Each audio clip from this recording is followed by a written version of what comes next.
Hello students. So today I am going to discuss about the financial analysis. So what do you mean by financial analysis? Financial analysis का meaning क्या है?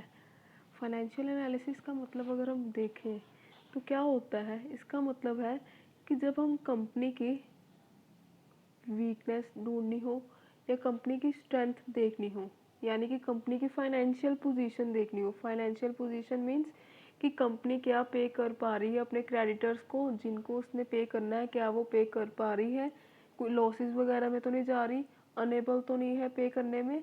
तो इस चीज़ में हम क्या करेंगे, फाइनेंशियल एनालिसिस करेंगे कंपनी का। सो यहाँ पे क्या लिखा है, financial analysis is the process of identifying the financial strength, मतलब कंपनी की strength, and weakness of the firm, company की वीकनेस क्या है, by properly establishing the relationship between the item of balance sheet and profit and loss account. Financial analysis किस चीज़ों से होगा, दो चीज़ों से होगा, balance sheet as well as P and L account. P and L account क्या होता है, जिसमें प्रॉफिट एंड लॉस बताए होते हैं कि कंपनी के पूरे साल के एनुअली जो है कंपनी के प्रॉफिट्स कितने हैं और लॉसेस कितने हैं। ऑलराइट। सो बैलेंस शीट में क्या होता है, बैलेंस शीट में बताया होता है कि कंपनी की एसेट्स कितनी है और लाइबिलिटीज़ कितनी है। सो ये दोनों क्या है, हमारी फाइनेंशियल स्टेटमेंट। इनको देख के हमने कंपनी की पोजीशन के बारे में एनालाइज करना है, उसे हम क्या कहेंगे, फाइनेंशियल एनालिसिस। सो अगर हम बात करें यूजर्स ऑफ फाइनेंशियल एनालिसिस कौन है, किन किन लोगों को जो है फाइनेंशियल स्टेटमेंट देखनी पड़ती है। फाइनेंशियल स्टेटमेंट के यूजर्स कौन कौन है, एक तो हो गए ट्रेड क्रेडिटर्स। ट्रेड क्रेडिटर्स कौन होते हैं, जिन्होंने पे जिनको कंपनी ने पैसे अभी पे करने हैं, जैसे उनसे एक सामान कोई लिया है बट उन्हें अभी पेमेंट नहीं मिली, तो फिर उनके लिए फाइनेंशियल स्टेटमेंट देखनी ज़रूरी होती है। उनको देखना पड़ता है बैलेंस शीट वगैरह या नेट प्रॉफिट वगैरह, ताकि उन्हें पता चल सके कि क्या कंपनी की इस पोजीशन में है कि हमें पेमेंट कर सके या नहीं है। अगर नहीं है देन फिर वो आगे क्रेडिटर नहीं देंगे उन्हें फ्री में सामान, मतलब ऑन क्रेडिट सामान जो है उन्हें वो क्रेडिट में नहीं देंगे, मतलब एज ए उन्हें ये नहीं कहेंगे कि, उन्हें कहेंगे इमीडिएट हमें पेमेंट करो अगर कर सकते हो, क्योंकि आपकी जो पोजीशन है वो अच्छी नहीं है। तो फिर इसलिए उन्हें मतलब कि टाइम पीरियड नहीं देंगे रुकने के लिए, कि क्रेडिट पीरियड नहीं देंगे। ठीक है। अगर हम बात करें supplier of long term debt, जिन्होंने हमें long term more than 1 year जो लोन दिया हुआ है, उनको उनके लिए भी फाइनेंशियल एनालिसिस ज़रूरी होता है, क्योंकि उन्होंने देखना है कि क्या कंपनी जो हमसे लोन लिया हुआ है क्या वो पे कर पा रही है कि नहीं कर पा रही। ठीक है। नेक्स्ट है इन्वेस्टर्स। इन्वेस्टर्स कौन हो गए, जैसे जिन्होंने शेयर्स खरीदे हुए हैं कंपनी के, उनके लिए भी फाइनेंशियल एनालिसिस ज़रूरी होता है। नेक्स्ट है मैनेजमेंट। मैनेजमेंट में कौन आ गए, टॉप लेवल मैनेजमेंट होगी या बोर्ड्स ऑफ डायरेक्टर्स हो गए, इनके लिए भी जाना जरूरी, क्या कंपनी की परफॉर्मेंस जो है वो इम्प्रूव कर रही है, इंक्रीज हो रही परफॉर्मेंस उसकी कि नहीं हो रही। ठीक है। तो ये थे हमारे users of financial analysis. Next बात करते हैं हम नीड फॉर फाइनेंशियल स्टेटमेंट।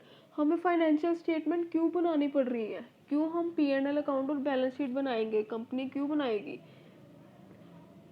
क्यों बनाएगी, to know the financial condition. Financial condition मतलब जैसे कि मैंने अभी आपको बताया थोड़ी देर पहले कि क्या कंपनी पे कर पा रही है क्रेडिटर्स को, क्या कंपनी के प्रॉफिट है, कंपनी प्रॉफिटेबल है कि नहीं है, to know the profitability position.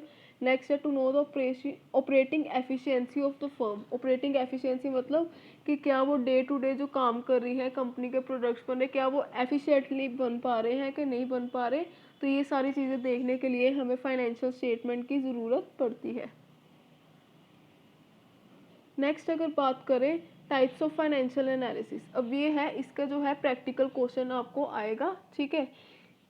First है on the basis of material use. अगर मटेरियल यूज़ के बेसिस पे देखें, एक होता है एक्सटर्नल एनालिसिस और दूसरा होता है इंटरनल एनालिसिस। अगर हम बात करें on the basis of modus operandi, इसमें होता है हॉरिजॉन्टल एनालिसिस और एक होता है वर्टिकल एनालिसिस। इसे हम टर्न बाय टर्न अभी डिटेल में डिस्कस करते हैं ये क्या होता है। अगर हम मटेरियल यूज़ के बारे में देखें, on the basis of material use, मैंने अभी बताया दो तरह के होते हैं, external as well as internal. अगर एक्सटर्नल की बात करें, एक्सटर्नल कौन कौन हो सकते हैं, जो कंपनी के बाहर के हुए हैं जिनके लिए फाइनेंशियल एनालिसिस करना ज़रूरी हो, वो कौन कौन हो सकते हैं, आउटसाइडर्स कौन हो सकते हैं, या तो इन्वेस्टर्स होंगे, इन्वेस्टर्स कौन हुए, शेयर होल्डर्स, जिन्होंने हमारे से शेयर्स, हमारे कंपनी के शेयर्स परचेज किए हुए हैं। दूसरा कौन हो सकता है, क्रेडिट एजेंसी। क्रेडिट एजेंसी क्या होती है, जैसे मतलब कोई क्राइसिस वगैरह होगी, वो क्या करती है, वो क्रेडिट स्कोर देखती है, क्रेडिट रेटिंग करती है कि कंपनी की फाइनेंशियल पोजीशन कैसी है। नेक्स्ट है गवर्नमेंट एजेंसी। गवर्नमेंट को भी ज़रूरत पड़ती है फाइनेंशियल एनालिसिस करने की, क्या कंपनी लॉसेस में तो नहीं जा रही, क्या ये सिक इंडस्ट्री और सिक कंपनी तो नहीं बन गई। क्रेडिटर्स, क्रेडिटर्स कौन होते हैं, जिन्होंने हमसे पैसे लेने हैं, जिन्होंने हमें सामान दिया हुआ है क्रेडिट पे और आफ्टर सम टाइम उन्होंने हमसे पैसे लेने हैं। तो ये कौन हो गए, ये एक्सटर्नल यूजर्स हो गए। कौन कौन, investors, credit agencies, government agencies, creditors. ठीक है। नेक्स्ट है इंटरनल।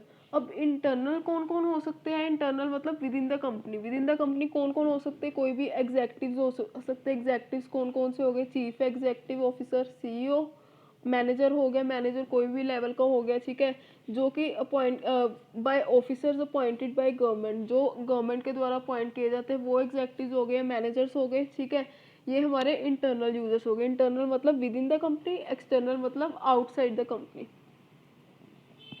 नेक्स्ट है on the basis of modus operandi. अगर हम on the basis of modus operandi देखें तो दो तरह के होते हैं, horizontal as well as vertical. अब देखिए ये जो है हॉरिजॉन्टल और वर्टिकल, ये अब हम इसके बारे में डिटेल में डिस्कस करेंगे। इसकी हमने प्रैक्टिकल क्वेश्चन अभी करना है, ठीक है। हॉरिजॉन्टल की बात करें, अगर हम हॉरिजॉन्टल करें, हॉरिजॉन्टल लाइन ऐसे होती है, ठीक है। अगर हम वर्टिकल की बात करें तो वर्टिकल मतलब ऐसे होती है लाइन, वर्टिकल इस तरह होती है और हॉरिजॉन्टल इस तरह होती है।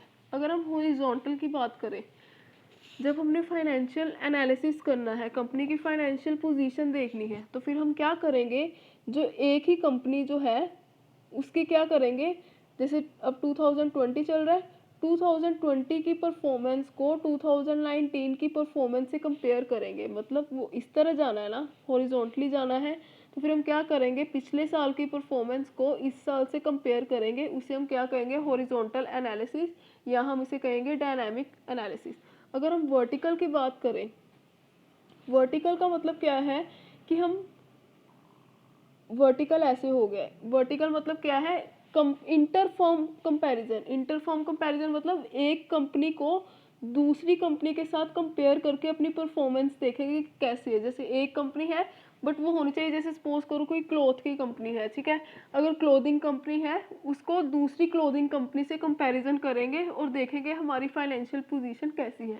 हॉरिजॉन्टल में क्या है, सेम कंपनी ने एक साल की उसके पिछले साल की परफॉर्मेंस के साथ कंपेयर किया जा सकता है, ठीक है। हॉरिजॉन्टल में सेम कंपनी होगी और वर्टिकल में डिफरेंट कंपनी होगी। हॉरिजॉन्टल में सेम कंपनी होगी, उसमें क्या करेंगे, पिछले साल की परफॉर्मेंस के साथ उसका कंपैरिजन किया जाएगा। और अगर वर्टिकल की बात करें, एक कंपनी का दूसरी कंपनी के साथ कंपैरिजन किया जाएगा।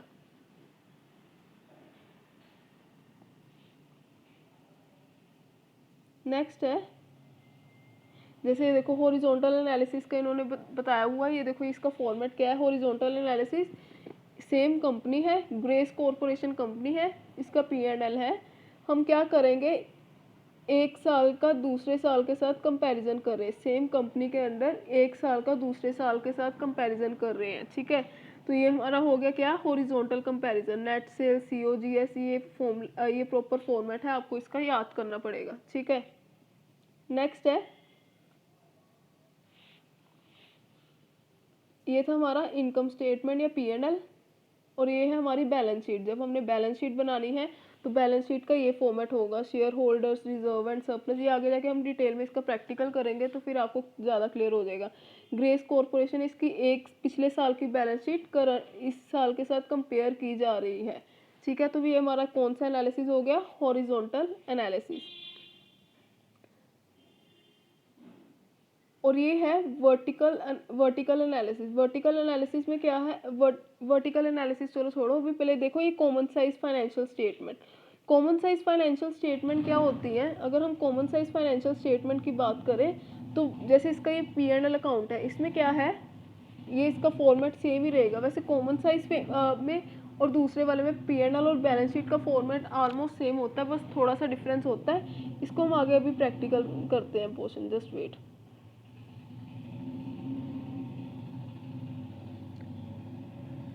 बेसिकली यहाँ पे आपके सिलेबस में अभी मैंने जो देखी है, आज हम करेंगे comparative statement analysis. Comparative statement analysis में क्या होता है, कंपैरिजन करना। किसका? From one year to another. जैसे अब 2019 से लेकर 2020 का हमने कंपैरिजन करना है, यानी कि करंट ईयर कौन सा 2020 और प्रीवियस ईयर कौन सा था 2019। हमने देखना है कि 2019 से हमारी परफॉर्मेंस जो है 2020 में कितनी इम्प्रूव की है। तो इस केस में क्या करेंगे, कंपेयर करेंगे 2 सालों की परफॉर्मेंस को, पिछले साल की परफॉर्मेंस को इस साल के साथ कंपेयर करेंगे। उसे हम क्या कहते हैं, कंपैरेटिव स्टेटमेंट एनालिसिस।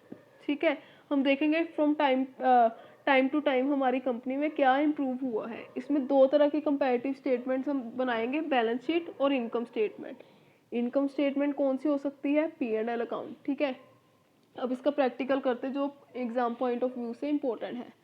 जैसे कि ये हमें इलस्ट्रेशन बताई हुई है, ये हमें सारी बैलेंस शीट की डिटेल बताई हुई है। ठीक है, ये बैलेंस शीट में क्या है, land and building, plant and machinery, ये सारी चीज़ें दी हुई हैं। अब इसको हमने कैसे करना है, आपने एज इट इज़ लाइबिलिटी और एसेट्स को नोट कर लेना आगे जाके। ठीक है, क्वेश्चन में हम इसका क्वेश्चन देखते हैं।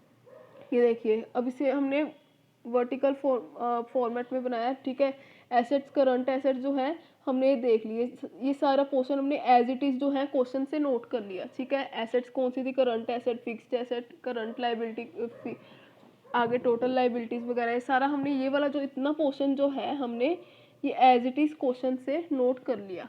ठीक है, अब हमने कंपैरेटिव स्टेटमेंट जब बनानी है तो हमने इसके आगे क्या करना है, ये हमारा सारा ये क्वेश्चन ही है।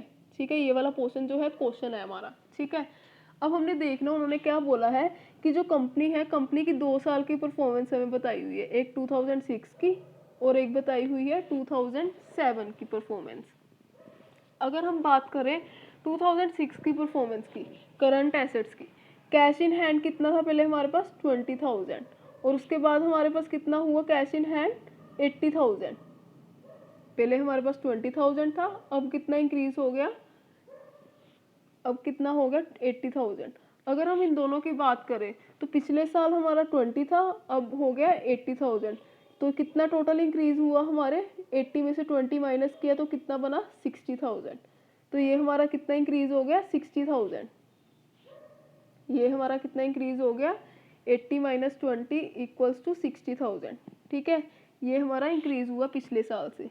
अब हमने इसकी परसेंटेज निकालनी। परसेंटेज जब हमने इस चीज़ की निकालनी है तो हम क्या करेंगे, हम पहले जो हमारा 60,000 है, 60,000 को किससे डिवाइड करना है, 20,000 से। हमेशा हमने क्या करना है, जो हमारा अमाउंट इंक्रीज होगा उसको हमने डिवाइड करना है जो प्रीवियस ईयर का है, प्रीवियस ईयर को हमने बेस ईयर मानना है। ठीक है, प्रीवियस ईयर के डाटा के साथ हमने करना है डिवाइड। जैसे 60,000 डिवाइडेड बाय 20,000 इंटू 100। जब हम ये करेंगे तो हमारे पास कितना आ जाएगा 300%।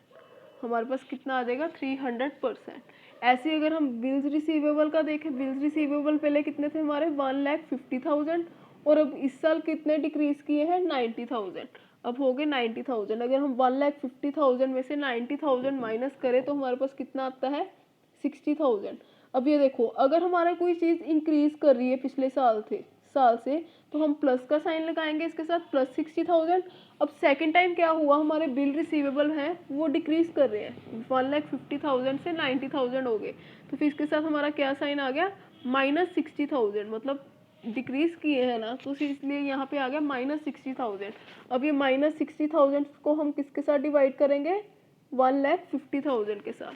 60,000 को हम किससे डिवाइड करेंगे 1,50,000 के साथ इंटू 100 करेंगे तो हमारी इसकी परसेंटेज आ जाएगी, कितनी आएगी परसेंटेज 40%, माइनस 40%। ठीक है, ऐसे हम सन्ड्री डेटर्स की बात करें, सन्ड्री डेटर्स हमारे कितने थे पहले पिछले साल 2 लाख रुपीज़, और अब कितने हैं 2,50,000 रुपीज़।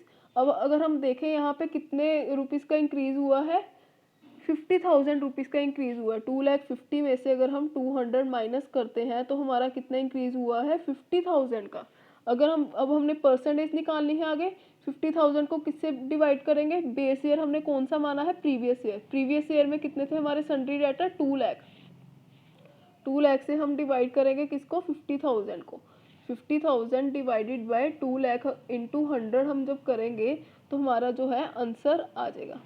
ठीक है, 50 lakh divided by 2 lakh into 100 करेंगे तो हमारी कितनी परसेंटेज आ जाएगी, 25%।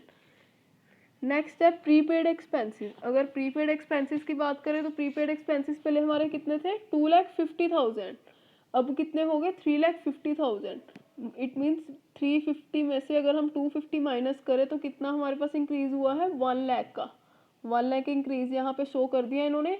अब इसकी हमने परसेंटेज निकाले तो कैसे निकालेंगे, 1 लाख डिवाइडेड बाय ये जो हमारा बेस ईयर है, क्या है, बेस ईयर में कितने है स्टॉक हमारा, पहले 2,50,000।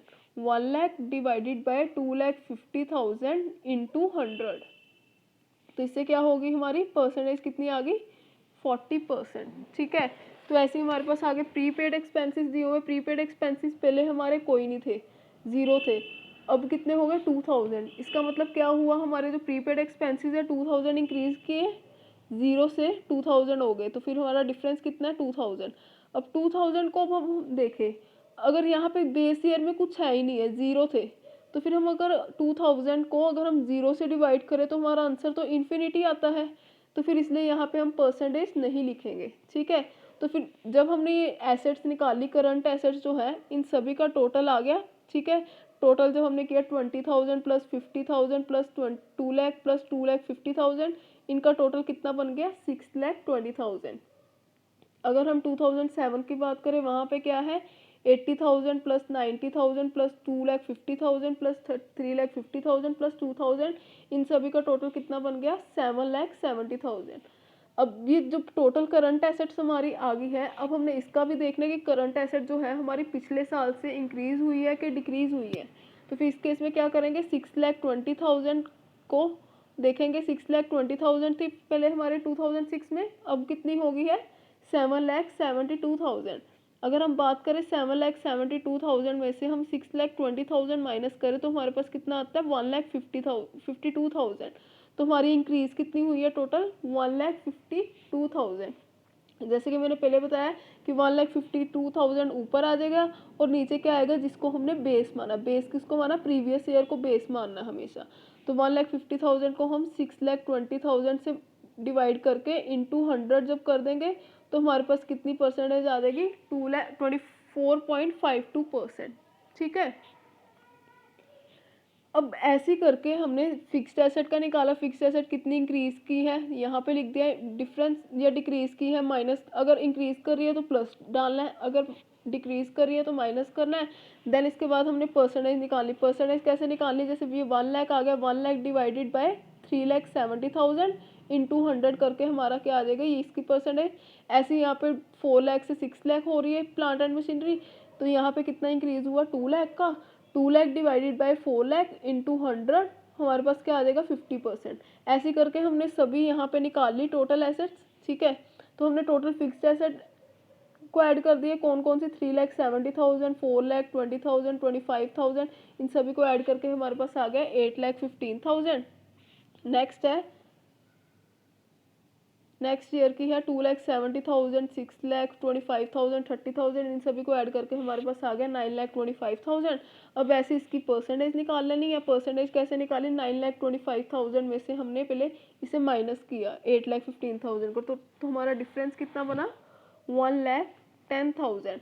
अब 1,10,000 को हम पहले डिवाइड करेंगे 8,15,000 से एंड देन इंटू 100 करेंगे तो हमारे पास कितनी परसेंटेज आई है, 13.49%। ठीक है, तो ऐसे हम करके सभी के इंक्रीज और डिक्रीज अमाउंट निकाल के परसेंटेज निकाल लेंगे, तो इसके साथ हमारी जो है balance sheet, comparative balance sheet बन जाएगी। सेम ऐसी जो जैसे मैंने फर्स्ट 2 में अप्लाई करवाया है वैसे सेम यहाँ पे अप्लाई करना है। जो हमारे इंक्रीज या डिक्रीज है इसको डिवाइड किससे करना है, इससे। ठीक है, फिर इंटू 100 करके हमारी परसेंटेज आ जाएगी। ऐसे करते करते हमारी ये सारी कंपैरेटिव बैलेंस शीट बन जाएगी। अगर किसी को इसमें डाउट है क्वेश्चन में तो आप मेरे से पूछ सकते हो। सो आज के लिए इतना ही। अगर आपको कोई डाउट होगा तो पूछ लेना, देन इसके बाकी जो क्वेश्चन है मैं आपको बाकी क्वेश्चन बताऊंगी, वो आप एक बार प्रैक्टिस करके देख लेना। अगर हुए तो ठीक है, अगर नहीं सॉल्व हुए देन मेरे से डाउट्स पूछ लेना। Okay class, thank you.